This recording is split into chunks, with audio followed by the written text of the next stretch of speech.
Please. The show starts in 10, 9, 8, 7, 6, 5, 4, 3, 2, 1, go. Hai, Assalamualaikum warahmatullahi wabarakatuh. Nama saya Nur Anisha binti Husin dan nombor kad menteri saya 10DIB19F 2012. Assalamualaikum, nama saya Siti Nur Nakira binti Muhammad, nombor kad matrik 10DIB19F 2011. Assalamualaikum, nama saya Siti Hajar binti Manaf, nombor matrik 10DIB19F 2027.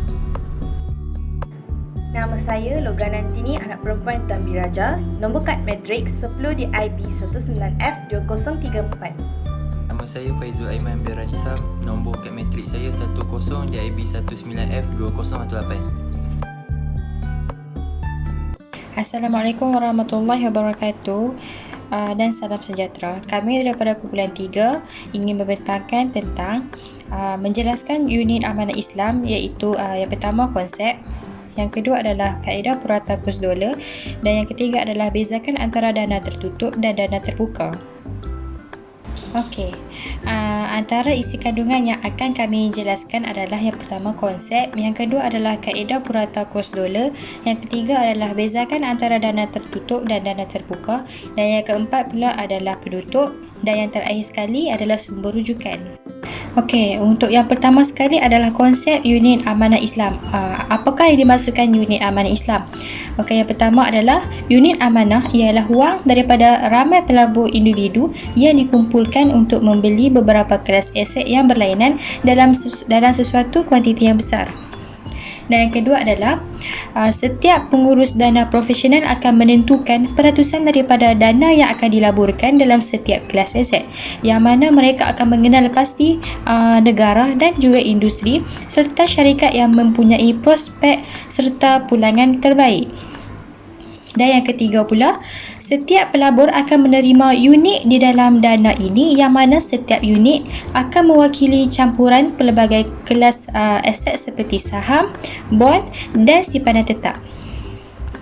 Okey, apa pula yang dimaksudkan dalam dengan bond?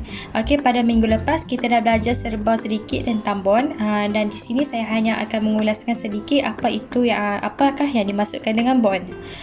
Okey, bond adalah satu sijil yang boleh dirunding untuk mengesahkan keberhutangan penerbit bond kepada pemegang bond.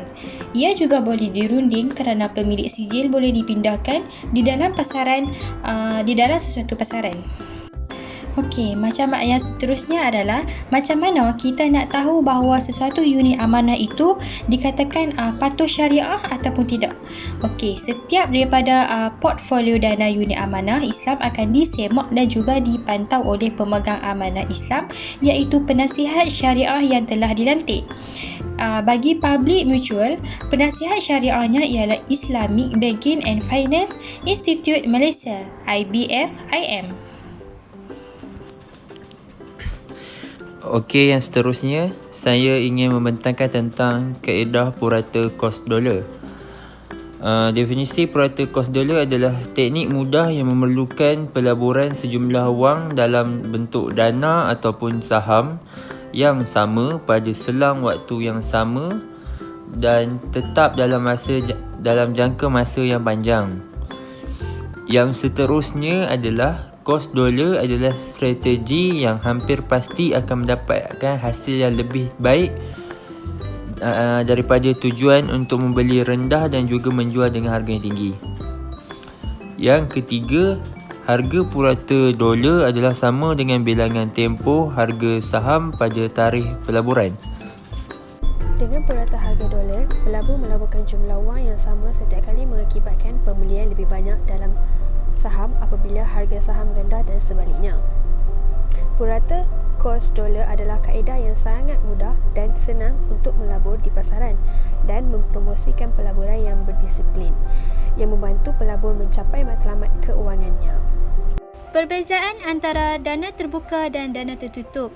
Bagi langganan, dana terbuka tersedia sepanjang tahun untuk langganan, manakala dana tertutup hanya tersedia pada hari-hari tertentu untuk langganan. Yang kedua, dari segi kematangan login period. Bagi dana terbuka, ianya tiada kematangan tetap, manakala untuk dana tertutup, tempoh matang tetap iaitu 3 hingga 5 tahun. Bagi korpus pula, untuk dana terbuka ianya merupakan pemboleh ubah, manakala dana tertutup ianya tetap. Yang keempat ialah penyenaraian, iaitu bagi dana terbuka tiada penyenaraian di bursa saham. Urus niaga dilakukan secara langsung melalui dana. Manakala bagi dana tertutup ianya disenaraikan di bursa saham yang diiktiraf untuk dagangan. Yang kelima, penyelia kecairan. Untuk dana terbuka ianya daripada dana itu sendiri, manakala dana tertutup ianya pasaran saham.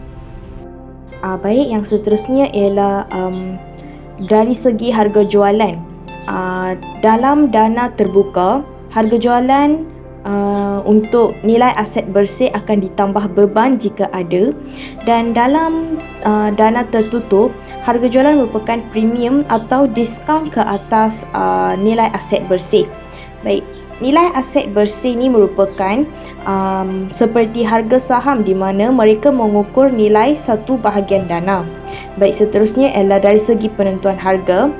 Dalam dana terbuka, penentuan harga ditentukan dengan membahagikan nilai aset bersih daripada saham tertunggak, dan dalam dana tertutup, penentuan harga ditentukan oleh bekalan dan permintaan. Akhirnya ialah dari segi urus niaga. Dalam dana terbuka, ia dilaksanakan pada penghujung hari, dan dalam dana tertutup, ia dijalankan pada masa yang nyata. Bagi yang terakhir sekali iaitu penutup. Oleh yang demikian, penelitian terhadap pengurusan dana dalam sesebuah institusi pelaburan perlulah dititik beratkan agar hasil pelaburan yang diperolehi sentiasa berada dalam keadaan yang baik dan juga memuaskan. Selain itu, pelabur perlulah bijak dalam memilih institusi unit amanah ini supaya tidak terkena sebarang permasalahan yang akan datang.